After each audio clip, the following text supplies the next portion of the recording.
આ વિડીયો એ લોકો માટે છે જે લોકોની એજ 25 થી 40 વર્ષની વચ્ચે હોય, એમના માટે ઇન્વેસ્ટમેન્ટ સાથે સાથે ઇન્સ્યોરન્સનો બી બેનિફિટ મળતો હોય. એટલે કે તમે ઇન્વેસ્ટમેન્ટ તો કરો જ છો, સાથે સાથે ઇન્સ્યોરન્સ બી તમને મળી શકે છે. તમારે શું કરવાનું છે? શરૂઆત કરો ફક્ત 60,000 રૂપિયા વાર્ષિક પ્રીમિયમ આવતા 12 વર્ષ સુધી. તમારે પ્રીમિયમ જે છે એ 12 વર્ષ સુધી ભરવાનું છે.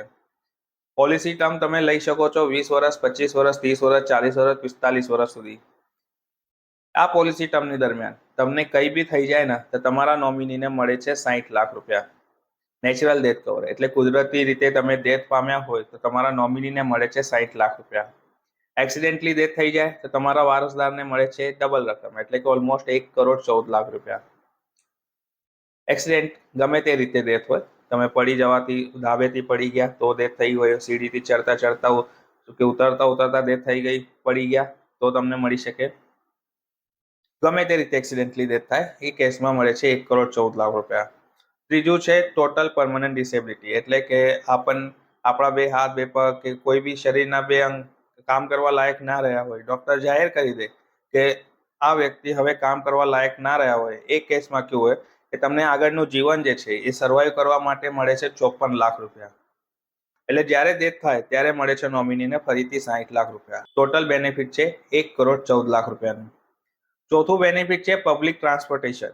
પબ્લિક ટ્રાન્સપોર્ટેશન એટલે કે એરપ્લેન થઈ ગયું કે ટ્રેન થઈ ગઈ, બસ અકસ્માતમાં તમારી ડેથ થઈ ગઈ હોય તો તમારા નોમિનીને મળે છે ત્રિપલ ગણું, 3 ગણું ઇન્સ્યોરન્સ કવરેજ એટલે કે 60 લાખ રૂપિયાના તમારા નોમિનીને મળે છે 1,80,00,000 રૂપિયા.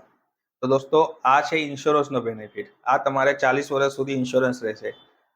બેનિફિટ બીજો બેનિફિટ એ કે જો કંઈ ના થાય આ 40 વર્ષની સમયગાળા દરમિયાન તો તમને મળી શકે છે 5 કરોડનું ફંડ આવતા 40 વર્ષમાં. 40 વર્ષની અંદર તમારી પાસે ઓપ્શન રહે છે. તમારે એમાંથી 7,20,000 રૂપિયા ભરી દીધા, ફંડ વેલ્યુ થઈ ગઈ તમારે 20મા વર્ષે ઓલમોસ્ટ કે 1 કરોડ રૂપિયા. તો 1 કરોડની અંદર તમે એમાંથી ઉપાડી શકો 10 લાખ, 20 લાખ, 30 લાખ, ગમે તે રકમ તમે ઉપાડી શકો. એને કહેવાય પાર્શિયલ વિડ્રોલ. ફૂલ વિડ્રોલ કરી લોશો તો પોલિસી બંધ થઈ જશે, ઇન્સ્યોરન્સ બી બંધ થઈ જશે. રિકમેન્ડેશન રહે છે કે ભાઈ તમે પ્રીમિયમ રહેવા દો અને બાકીના પૈસા ઉપાડી લો, એટલે તમારો ઇન્સ્યોરન્સ બી ચાલુ રહે. અને જો ના ઉપાડો તો તમારું ગ્રોથ એ ફંડમાં મળતો રહે. એટલે કે છેલ્લે 40 વર્ષ આવે તો 40મા વર્ષે તમને મળી શકે છે ઓલમોસ્ટ 5 કરોડની રકમની આસપાસ. દોસ્તો, અને આ જે બી પૈસા છે એ પૂરેપૂરા ટેક્સ ફ્રી આવશે, તમને કોઈ ટેક્સ નહીં લાગવામાં આવે. તો આવો પ્લાન તમે બી લેવા માંગતા હો, મ્યુચ્યુઅલ ફંડ વિથ ઇન્સ્યોરન્સ, તો પ્લીઝ મને સંપર્ક કરો.